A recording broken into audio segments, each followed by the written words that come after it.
अस्मद्गुरुभ्यो नमः। श्री मौद्गल्य श्रीवत्स गोत्रजातौ श्री अप्पलार्यरत्नमार्य तनूभौदु श्रीमच्छटारिचरणाम्बुजे चंचरीकौ श्रीरंगरामानुज देशिकौ स्तुमः। भगवद्बन्धुलारा, శత్రుర్వినశ్యతి ధనంజయ కీర్తనేన అన్నది వివరించుకుంటున్నాం మనం. ఇంతకుముందు సమ్రాడసి అసురాణం కకుత్ మనుష్యాణం దేవానాం అర్ధభాగసి తం ఏకవృషోభవ ఇత్యాది చెప్పుకున్నవి ఆశీర్వచన మంత్రాలు. అది సామ్రాజ్య పట్టాభిషేకం సమయంలో యుద్ధరంగానికి వెళ్ళేటప్పుడు యుద్ధంలో జయించి తిరిగి వచ్చిన తర్వాత కూడా ఆశీస్సులుగా చెప్పుకుంటాం. నిజానికి ఈ ఆశీస్సు అర్జునుడికి ఎప్పుడూ ఫలించింది. ఎప్పుడు? కృష్ణ పరమాత్మ ఉన్నంత వరకు కూడా. ఎప్పుడైతే కృష్ణ పరమాత్మ అవతారం చాలించాడో అది కొంచెం ఆగిపోయింది. ఎంచేత నరుడు నారాయణుడు కదా ఇద్దరు, ఒకళ్ళని వదిలిపెట్టి ఒకళ్ళు ఉండలేరు. అది సరే. బృహన్నలగా రథం నడిపేటప్పుడు ఆ గుర్రాలు చాలా బాగా పరిగెత్తాయి. కంగారు పడిపోయాడు కాబట్టి నిజానికి ఉత్తరుడు ఇలా నడుస్తున్నాయి, ఎప్పుడు నా చేతిలో కూడా నడవలేదని చెప్పి. అలాగే అర్జునుడు యుద్ధం ఆరంభించినప్పుడు కూడా గుర్రాలు ఉత్తరుడి చేతిలో అలాగే నడిచాయి.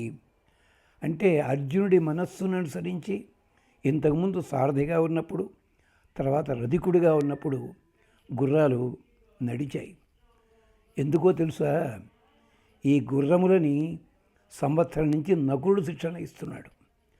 అంతేకాదు, నకులుడు శిక్షణ ఇచ్చిన గుర్రాలని 13 ఏళ్లుగా ఉపయోగించిన వాడు అర్జునుడు. అంచేత నకులుడి భావన అర్జునుడి లోపల ఉన్నది. ఇక్కడ గుర్రములకి శిక్షణ అర్జునుడు. ఉత్తరుడు కూడా అసాధారణమైన ప్రజ్ఞాశాలి, అతనికి విశేషం ఉంది. ఇది విశేషం. ఋగ్వేదంలో ఒక మంత్రం ఉంది. ఇక్కడ తప్పనిసరి రథములు, గుర్రములు, వాటి నడక, వీటి గురించి నకుడి దగ్గర మళ్ళీ చెప్పుకున్నా ఇక్కడ చెప్పుకుని తీరాలి. వాతరంభాభవ వాజిన్ యుజ్యమాన ఇంద్రస్య యాహి ప్రసవే మనోజవాః యుంజంతు త్వాం మరుతో విశ్వవేదస ఆతే త్వష్ట పత్సు జవం దదాతు. ఇది ఋగ్వేదంలో 6వ మండలంలో మంత్రం. వాతరంభ భవవాజిన్, మీరందరూ కూడా వాయువేగంతో కదిలి తీరాలి, కదలగలరు. అంతేకాదు, యుజ్యమాన ఇంద్రస్య, ఇంద్రుడి చేత పూంచబడిన వాళ్ళై, చేత ఈ మహానుభావుడు అలాగే చేశాడు కదా, కట్టాడు. అది మనోవేగంతో కదలవాలి. యాహి ప్రసవే మనోజవాహ, మనస్సుని అనుసరించి మనస్సు కంటే వేగంగా పరిగెత్తాలి.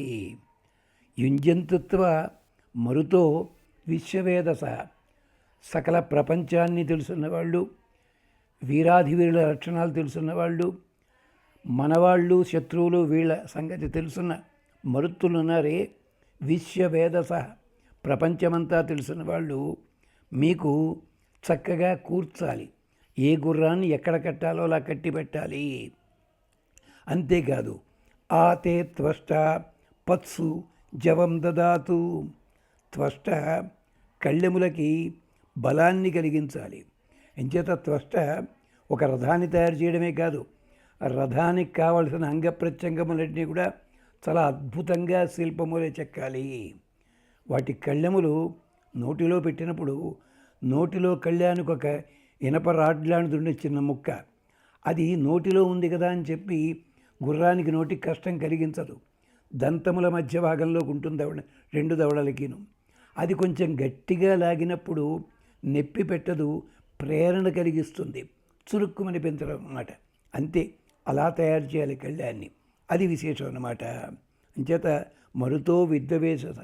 అంచేత మన తెలుగులో సామెత, పెళ్ళేవాల్సిన పిల్లకి నీ కళ్ళెం వేసేవాడు వస్తాడులే అంటే, నీ భర్త నిన్ను బలవంతాన్ని లొంగ తీసుకోవడం కాదు, జాగ్రత్తగా ఎక్కడలా ప్రవర్తించాలో అలా ప్రవర్తింపజేయడానికి తగినట్టుగా నీకు ప్రేరణ కలిగిస్తాడు అని చెప్పడానికి. తెలుగు సామెతల్లో ఎన్ని అర్థాలున్నాయి, ఎన్ని విశేషాలున్నాయి. మనం మాత్రం మొండిగా బండగా మోటుగా చెప్పుకుంటూ ఉంటాం. ముక్కుకి తాడు పోయడం కూడా ఇలాంటిది.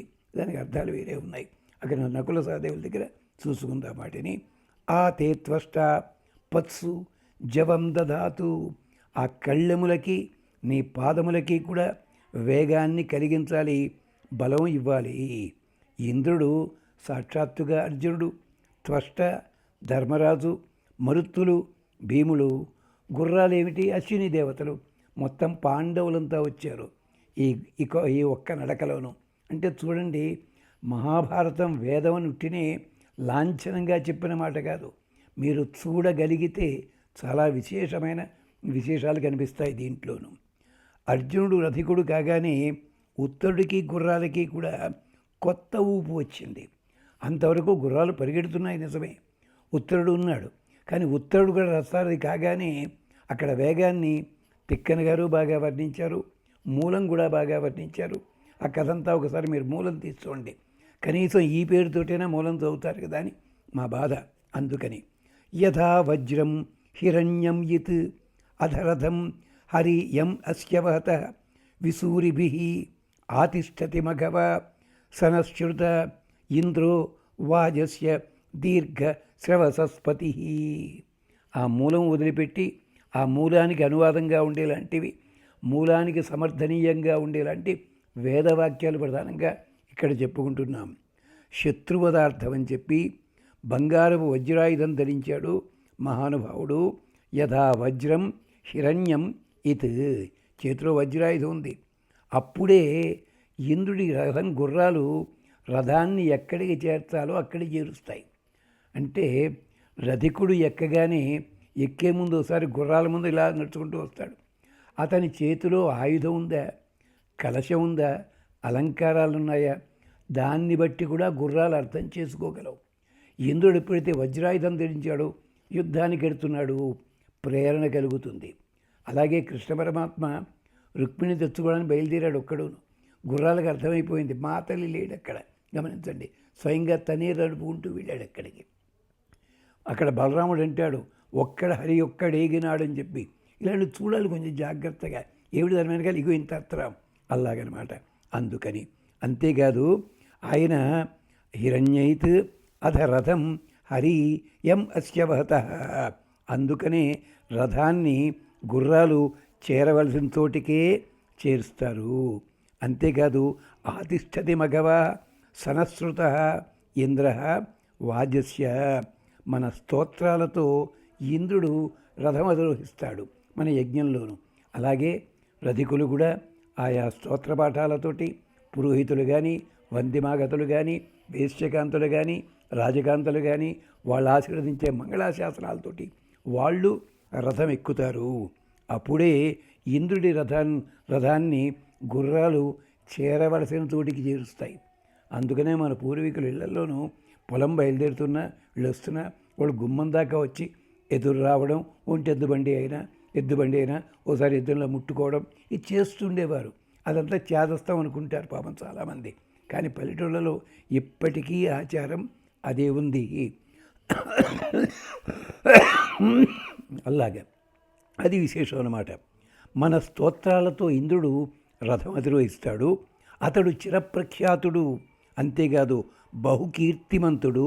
సనశ్రుత ఇంద్ర వాజస్య దీర్ఘ శ్రవసస్పతి. మంచి కీర్తిమంతుడు, ఇవ్వాల్సిన భోగాలన్నీ కూడా ప్రసాదించే మహానుభావుడు. అదే ఇక్కడ అర్జునుడు, అక్కడ ఉత్తరుడు రథము, దాంట్లో ఉన్న విశేషం. ఉత్తరుడు అర్జునుడిని విరాటరాజు ముందు పొగుడుతాడు. చివరికి తిరిగి వచ్చిన తర్వాత అర్జునుడు అని చెప్పడెక్కడా కూడా, తమాషాగా చెప్పాడు. అక్కడ శ్లోకాలు చూడండి, 1, 2, 9, 10, 11. కృతం తత్ సకలం దేవపుత్రేణ కేనచిత్. నాన్న, యుద్ధం నేను జయించాను అనుకుంటున్నావు, నువ్వు అపార్థం చేసుకున్నావు. కాదు, కేనచిత్ దేవపుత్రేణ, ఎవరో ఒక మహానుభావుడు దేవపుత్రుడు, దేవాంశతో వచ్చినవాడు. అక్కడ దేవ అంటే ఇంద్రుడని అర్థం ఉంది, అంటే ఆటలాడువాడు. అలాంటి వాడి చేత కృతం తత్ సకలం. అక్కడ తత్ అన్న చోట భగవత్ శబ్దాన్ని చెప్తుంది. భగవంతుని సంకల్పం చేతనే చెయ్యవలసింది ఏది ఉందో మొత్తం అదంతా చేశాడు ఆయన.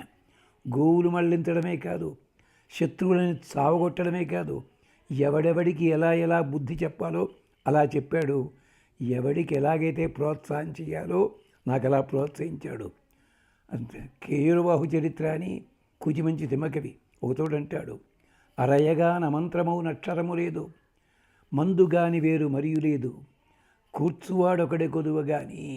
బాబు, మందుగాని వేరుండదు, భువిని అయోగ్యుడైన పురుషుడొకడు లేడు, కూర్చువాడొకడే కొదువగాని. అక్షరాలన్నీ మంత్రాలే ఉపయోగించగలిగి ఉండాలి. రోడ్డు పక్కన ముడిచే ప్రతి మొక్క కూడా ఔషధమే. వైద్యశాస్త్రం తెలుసున్న వాడికి తెలుస్తున్నది. అలాగే భువిని అయోగ్యుడైన పురుషుడు ఒక్కడు లేడు, పనికిరాని వాడంటూ ఉండడు, కూర్చువాడొకడే కొదువు కానీ. ఉత్తర కుమారుని నేను నిజమే అయోగ్యుడిగా మిగిలిపోవాల్సిన సమయం లోపల నేను యోగ్యుడినే, కానీ ఆ క్షణంలో ఎలా అయ్యాను, కూర్చువాకుడొకడు కొదువు కానీ. అలాగా నన్ను దిద్ది తీర్చాడు. సచాతిష్టత్ రథోపస్తే వజ్ర సంహననో యువ. ఆ వచ్చినవాడు రథం లోపల నిలబడ్డాడయ్యా. రథ ఉపస్థ అంటే ముందు భాగం. అక్కడ సారథి ఉంటాడు, రథికుడు ఉంటాడు. రథోపస్తే వజ్ర సంహననో యువ. వజ్రాయుధం ధరించిన ఇంద్రుడి వలె యువకుడు, నిత్య యువకుడు, చాలా అందగాడయ్యా మహానుభావుడు. సతత్ర సింహ సంకాశం అనీకం వ్యధమత్ శరై. ఆకలి కొన్న సింహాల్లా ఒక్కొక్కడి మీద పడ్డాడు వచ్చి కూర్చుని. అలాంటి వాళ్ళందరినీ కూడా వ్యధమత్ శరై. అక్కడ తిక్కన గారి పద్యాల్లో తమాషా ఉంది. వచ్చన్ వీడే కుంతీ సుత మధ్యముండు అని పద్యం. అక్కడ కుంతీ సుత మధ్యముండు అంటే ఇప్పటికీ కూడా చాలామంది తెలుగు పండితులు సంస్కృతంలో ఏం చెప్తారో తెలిసిన, నకుల సహదేవుల్ని కూడా సొంత కొడుకుల్లా చూసుకుంది కుంతీదేవి. 5 కొడుకులు, 5గురిలో మధ్యవాడు అర్జునుడు కదా, అతనని చెప్పుకుంటారు. కానీ మర్చిపోకూడదు, కుంతీ సుత మధ్యముడు అన్నాడు తప్ప పాండవ మధ్యముడు అనలేదు. అక్కడ మధ్యమ వ్యాయోగమని నాటకం ఉంటుంది. అక్కడ మధ్యముడెవరు? భీముడే హీరో అక్కడ. మరి ఈ పదం ఎందుకు వాడారండి? ఇది మనకి మరుపూరు కోదండరామరెడ్డి గారని ఒక మహాపండితులు ఉండేవారు. ఆయన తిక్కన కవితా శిల్పం అని చెప్పి ఒక గ్రంథం రాశారు. దాంట్లో ఎత్తుకున్నారు ఆయన. అక్కడ మధ్యమ శబ్దానికి అర్థం 3వ వాడు అని అర్థం. కుంతీ సుత మధ్యముడు, కుంతి కొడుకులలో 3వ వాడు అర్జునుడు. అలా చెప్తారండి. అంటే ఇక్కడ మధ్యమ అంటే 3వది అని అర్థం వేదంలోను.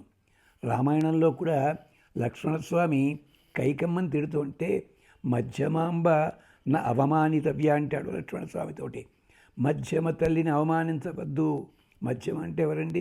సుమిత్ర కావాలి కదా, కాదు, 3వది. అది 3 అంటే మధ్యమ శబ్దం వేదంలో లెక్కలు చెప్పుకుని 3వదని చెప్పడానికి ఇన్ని విశేషాలు ఉంటాయి.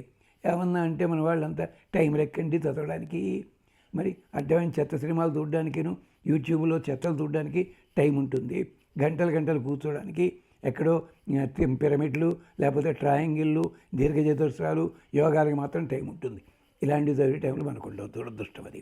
నతత్సతత్ర సింహ సంకాశం అనీకం వ్యధమతు శరై తత్ప్రణుజ్య రథానీకం సింహ సంహననో యువ కురుస్తాన్ ప్రహసన్ రాజన్ సంస్థితాన్ హృతవాసస. అంతేకాదు వాళ్ళందరినీ వేళాకోళం చేసుకుని వాళ్ళ బట్టలన్నీ ఎత్తుకొచ్చేట. ఎందుకని? అర్జునుడు చేసిన ప్రతి పని కృష్ణుడు చేయడం అలవాటు. కృష్ణుడు చేసిన వల్ల కొన్ని చేద్దాం ఉంటాడు ఈయన. కృష్ణుడు అక్కడ వస్త్రాలు ఎత్తుకెళ్ళాడు పాపం ఆడవాళ్ళవి. అలాగే అనుకుని నేను ఎప్పటికైనా ఆడ పని చేయాలనుకున్నట్టు పాపం. ఇవాళ దొరికింది అవకాశం. ఏమిటి? బొమ్మల కోసం, అందడం కోసం అని చెప్పి వాళ్ళు కట్టుకున్న కిరీట వస్త్రాలు పట్టుకున్నాడు ఇలా హృతవాసస. ఇది అంతేకాదు, ద్రౌపదికి చేద్దామనుకున్న అవమానాన్ని వీళ్ళందరికీ కూడా కిరీటాలకు బదులు తలపాగాలన్నీ తీశాడు, వస్త్రాలు. అదే అన్నాడు, తలపాగాలే తీసుకున్నారు వాళ్ళు, కట్టుగుట్టలు తీసేలేదు, జాగ్రత్త అన్నాడు పాపం ఓ మహానుభావుడు చోట. అలాగా ఏకేన వీరేణ షట్రథా పరినిర్జితా శార్దూలేనైవ మత్తేన యథా వనచరా మృగా. పరాక్రమించేలాంటి శార్దూలము చేత. శార్దూలం అంటే పెద్ద పులి కాదు, సింహం అని కూడా అర్థం ఉంది. దాని చేత అడవి మృగాలు ఎలాగైతే జయించబడతాయో ఆ పద్ధతిలో జయించాడు మహానుభావుడు. ఏకేన వీరేణ షట్రథ.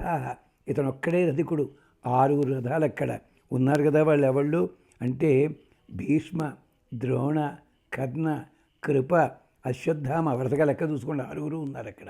వాళ్ళందరినీ కూడా జయించాడు 6ని. ఎంచేత అందుకనే అంటాడు మనకి ఋగ్వేదంలోనే మంత్రం, పురాం భిదుహు బిందుహు, శత్రుపురాలన్నిటినీ ఛేదించేవాడు. యువ, యువకుడు. కవి, ముందు వెనక అన్ని భాగాలు తెలుసున్నవాడు, భవిష్యత్తు కూడా చూడగలిగినవాడు. అమితౌజా, సాటి లేనంతటి బలము, ఆత్మబలము, మనోబలము, వాగ్బలము ఇన్ని కలిగినవాడు. అజాయత, ఇంద్ర, అలా పుట్టడంతో విశ్వస్య ధర్త కర్మణ, ప్రపంచంలో ఉండే అన్ని కర్మలని కూడా సక్రమంగా ధరించగలిగినవాడు. యాగాలని హోమాలని కూడా ధరించగలవాడు. వసుమర్తాయ దాసుషి, ఎవడైతే హోమములు చేస్తాడో గౌరవిస్తాడో దేవతల్ని వాళ్ళకందరికీ కూడా చక్కగా దానాదులు చేయగలిగినవాడు. ఈశాన అప్రతిష్కృత ఇంద్ర అంగ, ఆయన ఇంద్రుడయ అప్రతిష్కృత, ఎవరికి లొంగనివాడు. ఈశాన అధికారి, అలాంటివాడు నాకు స్నేహితుడయ్యాడయ్యా. నా అదృష్టం. యోగే యోగే తవస్తరం వాజే వాజే హవామయే సఖాయ ఇంద్రం ఊతయే. యజ్ఞంలో 10 మంది బలం కావాలని కోరుకునేటప్పుడు ఈ మంత్రం చదువుకుంటారు. యజ్ఞంలో ఉందది. అంతేకాదు విడిగా కూడా మంత్రబలంలా చదువుకోవచ్చు. కష్టాలు వచ్చినప్పుడు నాకు చక్కటి స్నేహితుడు కావాలి, నా తోటివాడు బాగుండాలి. నాకు ఇవాళ యోగే యోగే, నా ప్రతి కర్మ ప్రారంభంలో కూడా తవస్తరం వాజే వాజే, ప్రతి సంగ్రామంలో కూడా తవ తరం సఖాయ ఇంద్రం ఊతయే. అలాంటి ఇంద్రుడు నాకు బలము తోడు కావాలి. ఊత అంటే తోడు అని అర్థం అనమాట. ఊత పదం అంటారు. అంటే మనకేమిటి ఒక్కోసారి పదాలు సరిగ్గా పలకవు. అందుకని ఏదైతే వండుకుంటూ ఉన్నదో అదైతే ఎక్కడ ఉన్నదో ఇంతకీ చెప్పొచ్చేది ఏమిటంటే ఇలాంటి పదాలు పదే వాడతారు చాలామంది, పదాలు దొరక్క. అలాగే ఇంగ్లీష్లో కూడా you see, okay, why, well because, why because, ఇలాంటివి అర్థం ఉండదు, అక్కడ అవసరం లేదు. కానీ పదాలు దొరకవు, ఫ్లో ఉండదు చక్కటి. అందుకనే వాగ్దాటి సక్రమంగా అలవాటు చేసుకోవాలన్నాడు చక్కటి శాస్త్రంలో. పాపం నారదుడు చెప్పాడు, హనుమంతుడు చెప్పాడు, అందరూ చెప్పిన వాళ్ళు ఇవన్నీను. అంచేత సఖాయం ఊతయే. అందుకని ఉత్తరుడుంటేనే అంటాడు, అయ్యా నువ్వు ఉంటే నాకేం భయం అయ్యా అంటాడు. ఆ విశేషాలు మళ్ళీ మాట్లాడుకుందాం. అంతవరకు స్వస్తి, మళ్ళీ కలుసుకుందాం.